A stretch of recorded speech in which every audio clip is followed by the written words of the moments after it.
नमस्कार, आप देख रहे हैं प्रदेश का सबसे भरोसेमंद news channel India news Uttar Pradesh Uttarakhand और मैं हूं आपके साथ आयुष चित्राई।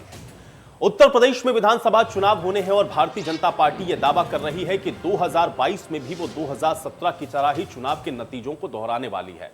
पार्टी ने इसके लिए बाकायदा पूरी तरह से कमर भी कस ली है।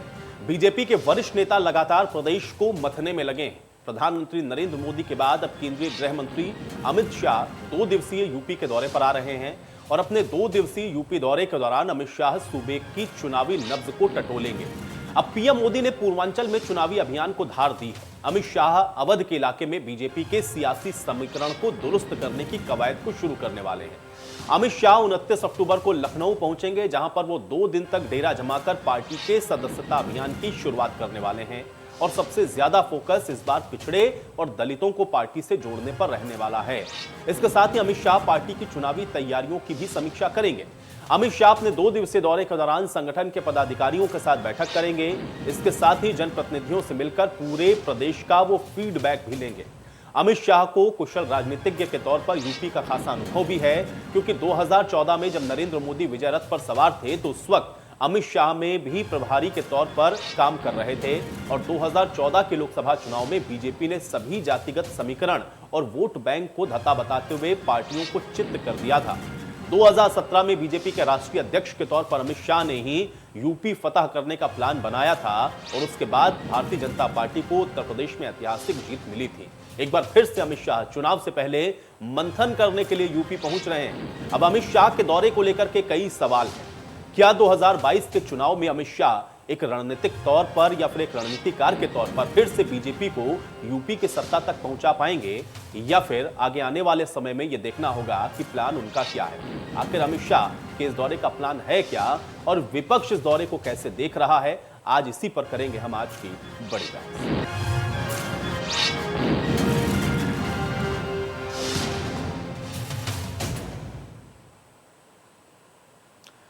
तो गृह मंत्री अमित शाह के दौरे को लेकर के सियासी गलियारों में इस समय क्या हलचल हो रही है, प्रतिक्रियाएं क्या कुछ दी जा रही हैं, आपको सुनवाते हैं। 4.5 साल में 50 बार बीजेपी का जन विरोधी चेहरा सामने आ चुका है। उत्तर प्रदेश में कोरोना के समय लोगों को ऑक्सीजन और बेड नहीं मिल रहा था, तब कहां थे अमित शाह जी?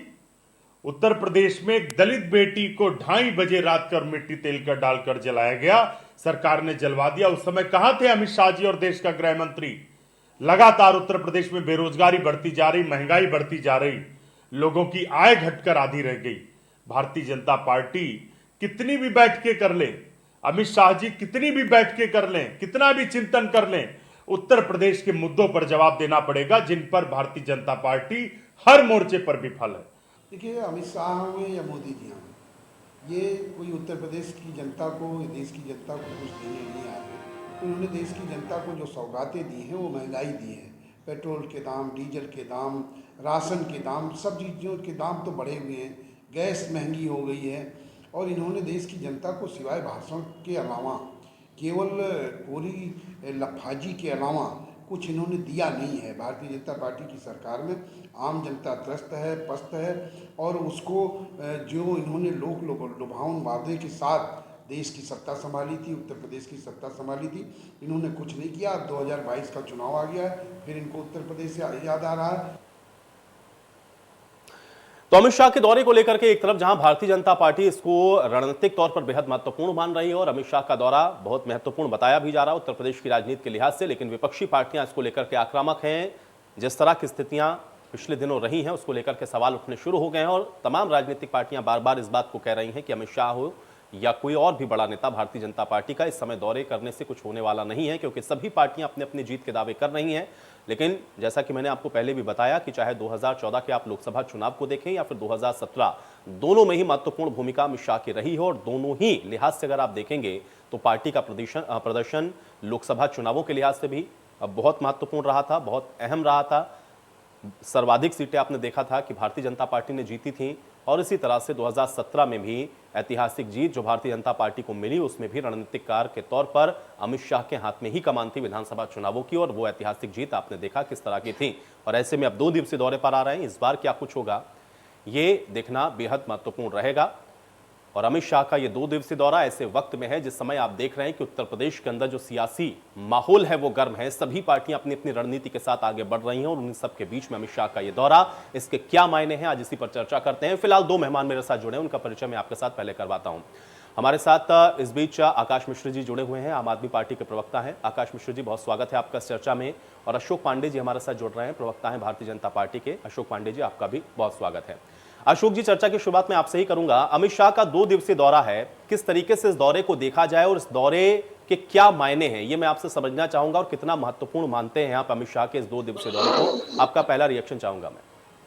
देखिए, आपको बता दें कि अमित शाह जी भारतीय जनता पार्टी के राष्ट्रीय अध्यक्ष रहे हैं, उत्तर प्रदेश के महामंत्री थे, तो उत्तर प्रदेश के वो प्रभारी थे। उस समय यूपी में मुलायम आते थे तो मायावती जाती थी, मायावती जाती थी तो मुलायम आते थे। लेकिन जिस तरह से उन्होंने राजनीति करके, जिस तरह से उत्तर प्रदेश में भारतीय जनता पार्टी ने संघर्ष करके उत्तर प्रदेश में इन लोगों को की जिस तरह से अपराध को बढ़ाने का, अपराध का राजनीतिकरण करते थे ये लोग, उसे खत्म करने का काम किया है। निश्चित तौर पे उसमें योगी जी का योगदान तो है ही, अमित भाई शाह का भी है। निश्चित तौर पे वो एक संगठन के कुशल कार्यकर्ता भी है, भारतीय जनता पार्टी कार्यकर्ता भी है। उत्तर प्रदेश में चुनाव आने वाला है तो लगभग सारे लोग उत्तर प्रदेश में संगठन को मजबूत करने के लिए आ रहे हैं। अमित भाई शाह भी संगठन को मजबूत बनाने के लिए विभिन्न तबकों की बैठकें करेंगे, विधायक सांसदों की, प्रभारियों की बैठक करेंगे, भारतीय जनता पार्टी के पदाधिकारियों की बैठक करेंगे, सस्ता अभियान का शुभारंभ करेंगे और अवध क्षेत्र के लोगों की बैठकें करेंगे। निश्चित तौर पे एक कार्यकर्ता का जो धर्म होता है चुनाव में, उस धर्म का निर्वहन करेंगे अमित शाह जी। आकाश जी, आप किस तरह से देखते हैं अमित शाह के इस 2 दिवसीय दौरे को, आपका भी रिएक्शन चाहूंगा मैं। मैं ये कहना चाहता हूं कि ये अच्छी बात है कि अब ये आ रहे हैं जब 4.5 साल पूरा हो गया है उत्तर प्रदेश की सरकार का और उत्तर प्रदेश की बर्बादी का। आपको याद होगा जब कोरोना काल शुरू हुआ था, जब हर गली मोहल्ले में लोग मर रहे थे, तब शायद अमित शाह जी बिल्कुल पिक्चर से गायब हो गए थे। अगर आपको कहीं नजर आए हो या दिल्ली में ऑक्सीजन सिलेंडर ना बोलिए भैया, अब आप इनको रोकिए ना। इन्होंने बोला, मैंने नहीं बोला। नहीं, ठीक है। देखिए अशोक जी सुनते हैं भाई, देखिए अशोक जी सुन लेते हैं। अशोक जी ठीक है, अभी तो आप दोनों ही लोग हैं भाई। देखिए चर्चा में अभी और मेहमान भी नहीं जुड़े, मैं पूरा वक्त दे रहा हूं आप लोग को, एक एक करके बोले ना, बात समझ में आए। अशोक जी थोड़ा इंतजार करें, पहले आकाश जी की बात को सुने। सुनने का मात्रा रखिए। ठीक है आकाश जी। 4.5 साल हो चुके हैं। कोरोना काल में सभी ने देखा ये बिल्कुल गायब हो गए थे, चाहे वो मोदी हो, चाहे वो अमित शाह हो, चाहे भारतीय जनता पार्टी के कोई भी बड़े नेता हो। जब लोग गली गली मर रहे थे, उसके अलावा खाली वो लोग नजर आ रहे थे जिन्होंने कोरोना काल में घोटाला किया। माननीय सांसद संजय सिंह जी ने पूरे कागजों के साथ दिखाया कि वेंटिलेटर में घोटाला हुआ, ऑक्सीमीटर में घोटाला हुआ। उसके बाद आ जाइए, जल जीवन मिशन में घोटाला हुआ और सबसे बड़ी बात, धर्म के नाम पर धंधा हुआ। सीएजी ने कहा, वही सीएजी जिसने कहा था कि कांग्रेस ने 2G घोटाला किया और जो है कोलगेट घोटाला किया, उसी सीएजी ने कहा कि कुंभ मेले में भी घोटाला हुआ। लेकिन ये इतनी बेशरम सरकार हो चुकी है कि आप चिल्लाते रहिए, आप सबूत देते रहिए, इनको नहीं बोलना है, इनको जो करना है वो करेंगे। जहां तक बात इन्होंने कही कि जो गुंडा राज खत्म हो गया है, उस पर मैं आता हूं। एनसीआरबी का डेटा कहता है कि महिलाओं के प्रति अपराध बढ़ चुका है, बलात्कार बढ़ चुका है, अपहरण में उत्तर प्रदेश टॉप पर नंबर 1 पर आ चुका है, जो योगी जी कहते हैं उत्तर प्रदेश का। ये हो गया भ्रष्टाचार, ये हो गया गुंडा राज। अब आप महंगाई पर आ जाइए। आदमी त्राहिमाम कर रहा है भाई साहब। पेट्रोल डीजल का रेट देख लीजिए, टमाटर 80 रुपए किलो बिक रहा है, प्याज 50 रुपए किलो बिक रहा है, और आलू जैसी चीज जो 50 रुपए में 2.5 किलो 3 किलो मिलती थी, आज 2 किलो देने को आदमी तैयार नहीं है। सरसों का तेल 220 रुपए। चलिए आकाश जी, कुल मिला के आप ये कह रहे हैं कि इतने सारे मुद्दे, उन सबके बीच में अमित शाह के आने से इसका राजनीतिक तौर पर कोई बहुत लाभ होने वाला नहीं है। अशोक जी से मैं इसका जवाब लेता हूँ, ठीक है, इन मुद्दों को आप गिनाते रहिएगा, ठीक है, अभी मैं फिर आऊंगा, लेकिन अब देखिए थोड़ा एक एक रिएक्शन लेता हूं मैं। अशोक जी मैं अपनी बात खत्म करूं जी। मैं ये कहना चाह रहा हूं, अमित शाह जी अब जब चुनाव आने वाला है तो चुनाव लड़ने के लिए और लड़वाने के लिए, झूठ फैलाने के लिए आ रहे हैं। जनता के दुख दर्द में ये कभी नहीं आए। ये पार्टी 24 आज चुनाव मोड में रहती है। और तभी देख लीजिए, योगी जी ने अभी लगातार ट्वीट किए थे माहौल को सांप्रदायिक बनाने के चक्कर में, कि मऊ दंगे में देखिए क्या हुआ, फिर अयोध्या मंदिर में देखिए क्या हुआ, क्योंकि इनके पास मंदिर मस्जिद गोबर गौमूत्र के सिवा कोई दूसरा मुद्दा नहीं है। ठीक है, चलिए अशोक पांडे जी जवाब दें। देखिए, आपको बता दें, जब कोरोना संक्रमण काल था तो दिल्ली में ऑक्सीजन के लिए रो रहे थे अरविंद केजरीवाल। अरे अमित शाह दिल्ली जा रहे हैं या उत्तर संकट प्रदेश आ रहे मोचन हैं? के मत बोलिए संकट मोचन बन के अमित भाई शाह जी दिल्ली में उभरे थे। ये वही लोग हैं जो वेंटिलेटर पे घोटाला कर डाला आप लोगों ने, ऑक्सीजन पर घोटाला कर डाला। उसके बाद देखिए, अब देखिए आकाश जी, अब आप नहीं सुन रहे हैं। अभी आप उनको कह रहे थे कि आपको वो सुन लें, अब जब वो जवाब दे रहे हैं तब आप सुन नहीं रहे हैं। आकाश जी, आपको सुनना पड़ेगा, आपने बहुत आरोप लगाए, सुने पहले। अशोक जी। और दूसरी बात, इन लोगों ने प्रवासियों को दिग्भ्रमित करके बदलपुर बॉर्डर में भगाने का काम किया। आप झूठ बोल रहे हैं। पहले योगी डीएम से आपने आदित्यनाथ करवाया कि यहाँ पर बसें तैयार खड़ी हैं, जब वहां पर प्रवासी पहुंच गए, माननीय उप मुख्यमंत्री मनीष सिसोदिया जी हाईवे पे जाकर प्रवासियों को खाने के लिए का काम कर रहे थे। ये वीडियो भी सबने देखा है। और अब ये बात पांडे जी प्रूव हो चुकी है कि जुमलेबाजी जो है अपने ज्यादा भी नहीं चलेगी। अब जनता त्रस्त है, अब जनता को सुविधाएं चाहिए, अब जनता अपने मुद्दों पर काम करेगी, अपने मुद्दों पर काम करेगी। जी ने बसों इस तरीके से प्रवासियों की आते वक्त हत्या हो गई, मौत नहीं वो हत्या थी। ये सबने देखा, कोरोना काल में किस तरह घोटालेबाजी थी, ये सबने देखा। गंगा में लाशें सबने देखी, राम नामी चादर कुत्ते छीनते हुए सबने देखा। चलिए आकाश जी, अब आप शिकायत मत करिएगा। जब आपके बीच में अशोक पांडे जी आपको डिस्टर्ब करेंगे तब आप शिकायत मत करिएगा कि इनको चुप करवाइए, क्योंकि आप उनको भी बोलने नहीं दे रहे हैं। गलाने का काम। प्रदीप जी हमारे साथ जुड़े हुए हैं, कांग्रेस पार्टी के प्रवक्ता हैं। प्रदीप जी का भी मैं एक रिएक्शन लूंगा। प्रदीप जी, स्वागत है आपका भी इस चर्चा में। प्रदीप जी, 2 दिवसीय दौरे पर अमित शाह आ रहे हैं उत्तर प्रदेश, किस तरह से इस दौरे को आप देखते हैं? आपका एक रिएक्शन चाहूंगा मैं। निश्चित तौर पर आयुष, अमित शाह जी लखनऊ आ रहे हैं और लखनऊ आते हम ये उम्मीद करते हैं कि वो एक घोषणा करेंगे कि श्री मिश्रा जी लखीमपुर वाले अपने पद से इस्तीफा दे रहे हैं या उन्हें उनके पद से हटाया जा रहा है। अगर ये घोषणा करते हैं तो हमें मान के चलेंगे उत्तर प्रदेश में लखनऊ का दौरा इनका एक ईमानदार दौरा, वाकई कानून व्यवस्था को लेकर ये गंभीर है। अगर कानून व्यवस्था को लेकर ये गंभीर हैं तो आज जब लखनऊ पहुंचेंगे तो इस तरह ये योगी सरकार से सवाल करेंगे कि इस तरीके से उत्तर प्रदेश बलात्कार के मामले में नंबर 1 क्यों है, हत्या के मामले में नंबर 1 क्यों है, डकैती के मामले में नंबर 1 क्यों है, महंगाई इतनी ज्यादा क्यों बढ़ गई है। बलात्कार के मामले में प्रदीप जी राजस्थान नंबर 1 है। थोड़ा सा करेक्ट करूंगा मैं, बलात्कार के मामले में राजस्थान नंबर 1 नहीं। 2000 नहीं, मैं एकदम आपको रिसेंट डाटा महिला अपराध के मामले में उत्तर प्रदेश नंबर 1। महिला अपराध का ये बलात्कार लेटेस्ट डाटा लीजिए। महिला अपराध जब आप रेप का जिक्र करेंगे तो उसमें राजस्थान महिला अपराध के मामले में थोड़ा सा करेक्ट कर लीजिएगा, बाकी आपकी बात ठीक है। नहीं, महिला अपराध के मामले, हाँ नहीं ठीक है, महिला अपराध के मामले में उत्तर प्रदेश नंबर 1 आता है। अब आप ये निश्चित तौर पर उत्तर प्रदेश की आवाम उनसे सवाल करेगी कि आप महंगाई के मुद्दे पर उत्तर प्रदेश की सरकार क्या कर रही है, माननीय अमित शाह जी का क्या जवाब है। लोग उनसे पूछेंगे कि आपने बहुत बड़ी बड़ी बातें की, उत्तर प्रदेश को हर जनपद में मेडिकल कॉलेज देने की बात की, आपने 2017 के घोषणा पत्र में यह वादा किया था कि हर ब्लॉक स्तर पर हम कोल्ड स्टोरेज देंगे किसानों को, उसका क्या हुआ। आप प्रधानमंत्री जी यहाँ आके लगातार बयान दे रहे हैं कि हर जनपद में मेडिकल कॉलेज, आप जनपद जिला अस्पतालों के नाम बदलकर मेडिकल कॉलेज कर देने से मेडिकल कॉलेज नहीं खुल जाते। अब स्वास्थ्य व्यवस्था पे आपको जवाब देना होगा, कानून व्यवस्था पे आपको जवाब देना होगा, महंगाई पर आपको जवाब देना होगा। इन सवालों के जवाब अमित शाह जी को देने होंगे। बाकी बैठ के उनका काम है, बैठ के करते रहे। चलिए, सुमैया राणा जी भी हमारे साथ जुड़ चुके हैं, समाजवादी पार्टी के प्रवक्ता हैं। सुमैया जी, आपका भी स्वागत है इस चर्चा में। सुमैया जी, किस तरह से देखती हैं, आपका एक रिएक्शन चाहूंगा। 2 दिवसीय दौरे पर केंद्रीय गृह मंत्री अमित शाह पहुंच रहे हैं उत्तर प्रदेश, राजधानी लखनऊ में 2 दिन वो रहने वाले हैं। आपका रिएक्शन चाहूंगा मैं इस पर। बिल्कुल, इससे पहले मैं प्रधानमंत्री जी आए थे जब एक खतरनाक किस्म का एक हादसा हो जाता है लखीमपुर में, लेकिन वहां जाने को भी उनकी तौफीक नहीं होती है उनको।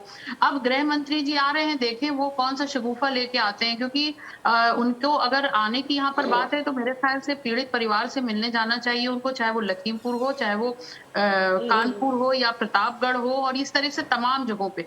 तो मैंने ये बोलना चाहती हूँ कि इनका जो फेल्यूर है, जो यूपी गवर्नमेंट का टोटल फेल्यूर है, जो यहाँ के इनके चाहे मुख्यमंत्री हो और या उप मुख्यमंत्री हो या और तमाम जो मंत्री हैं और एमएलएज हैं, उन सब लोगों का फेल्यूर है। कहीं ना कहीं केंद्र उसमें दखल करके और उस चीजों पर तुरपाई करने की कोशिश कर रहा है, लेकिन वो तुरपाई हो नहीं पाएगी, क्योंकि पिछली बार जब प्रधानमंत्री आए थे तो वो यहाँ पे लोगों की मुस्कान के बारे में तो बता रहे थे लेकिन उन आंखों में जो पानी था, जो आंसू थे, उस बारे में जिक्र नहीं करते हैं। तो इन लोगों का यहाँ पर आना सिर्फ एक प्रोपेगेंडा तो हो सकता है, लेकिन किसी उसके हल पे कोई चीज निकलेगी, कोई मकसद उससे हासिल होगा, उससे कुछ जनता का भला होगा, वो मुझे बिल्कुल भी समझ में नहीं आता है।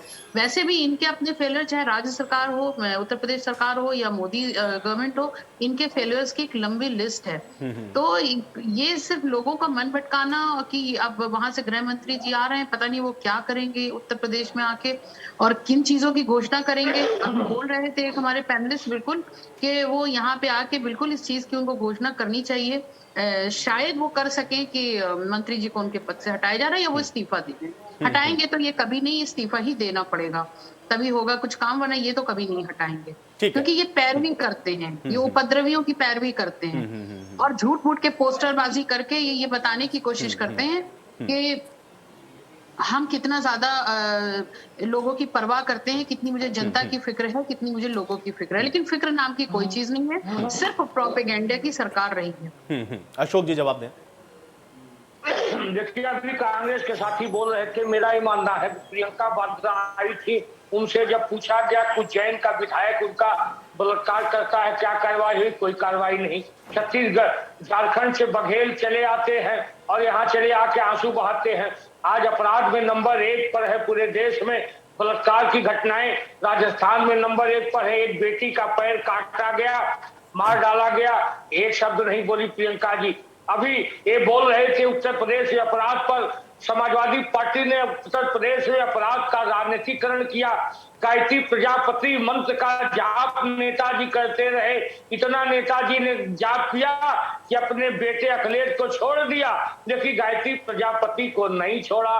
और महान गांधीवादी विचारक मुख्तार अंसारी, विकास दुबे का विकास इन लोगों ने किया। और हमने उत्तर प्रदेश में जब उत्तर प्रदेश में गुंडागर्दी पर कुछ लगाया। अरे आप तो रामराज का वादा करके आए थे, जो मर गए कल्याण सिंह से मिलने उनके यहाँ नहीं जाते हैं, उनके शोकांजलि में जेल में गायत्री प्रजापति से दूसरों की कमी निकाल के अपने ऐप को छुपा नहीं सकती भारतीय जनता पार्टी। आप तो रामराज का ख्वाब दिखा के आए थे लोगों को, आपने लोगों की भावनाओं के साथ खेला। तो आतंकियों पर से भी मुकदमा वापस लेने वाली है समाजवादी पार्टी। याद करिए, जब बनारस में बम विस्फोट होता है तो अलीउल्लाह पर से मुकदमा की बेटी के साथ क्या होता है। समाजवादी पार्टी गुंडागर्दी ही नहीं, उत्तर प्रदेश में आतंकियों के साथ भी है। मुजफ्फरनगर का जब दंगा होता है इनके ऊपर जाता है तो उस टेंट में सोया हुआ बच्चा जब दूध के लिए अम्मा अम्मा कहता है, ये सैफई में माधुरी दीक्षित का छम्मा छम्मा कराने वाले लोग हैं। आज उत्तर प्रदेश में कोई बम विस्फोट नहीं, कोई आपराधिक गतिविधियां नहीं, कोई अराजकता नहीं, ठीक है आकाश मिश्रा जी, ठीक है चलिए। नहीं अशोक जी, वो तो हम लोग सब देखेंगे ना, जनता इस इंतजार इसीलिए बस 5 साल करती है चुनावों का, और देखते हैं कि कौन सही कह रहा कौन गलत कह रहा। आकाश मिश्रा जी। जी जी जी जी देखिए, ये सब चीजें हैं, ये जनता से जुड़े मुद्दे हैं। आपको पता है बीच में महामारी थी, उसकी वजह से कई लोगों की नौकरी चली गई है, कई लोगों की नौकरी इसमें सैलरीज में कट डाउन हो गया है, लोग परेशान हैं और जनता के मुद्दों की कोई बात नहीं कर रहा है। महंगाई चरम पर पहुंच चुकी है। मैं कहना ये चाहता हूं कि अभी भारतीय जनता पार्टी के सामने दोहरी चुनौती है, क्योंकि आप देख रहे हैं इनके जो अंदर की राजनीति चल रही है। योगी जी चाह रहे हैं कि उनका चेहरा डिक्लेयर हो, लेकिन अमित शाह चाह रहे हैं उनका चेहरा बिल्कुल ना डिक्लेयर हो। किस तरीके से 4.5 साल में 100 मीटर दूर पे घर है केशव मौर्य का, और 4.5 साल लग गए जब संघ ने योगी जी से कहा कि आप उनके घर चले जाइए। किस तरीके से ये पिछड़ों का सम्मेलन करवा रहे हैं जिसमें से केशव मौर्य जी गायब। अभी पिछले 2 सम्मेलन अब सुन लीजिए, सच्चाई सुनने में आपको क्या दिक्कत है, नहीं समझ पा रहे हैं। अभी पिछले 2 सम्मेलन हुए, इसमें केशव मौर्य जी गायब है। तो और चलिए आकाश जी, अब मेरे पास समय नहीं, मुझे चर्चा यहीं समाप्त करनी पड़ेगी। आप लोगों का बहुत शुक्रिया, आप लोगों ने समय निकाला, चर्चा का हिस्सा बने। हालांकि अमित शाह का दौरा निश्चित तौर पर ऐसे वक्त पर है जिसके सियासी मायने निकाले जा रहे हैं, लेकिन रणनीतिक तौर पर भारतीय जनता पार्टी को अमित शाह इस बार क्या नया रणनीतिक मंत्र देते हैं, ये देखना बहुत अहम होगा। आज बड़ी बहस में मेरे साथ फिलहाल इतना ही।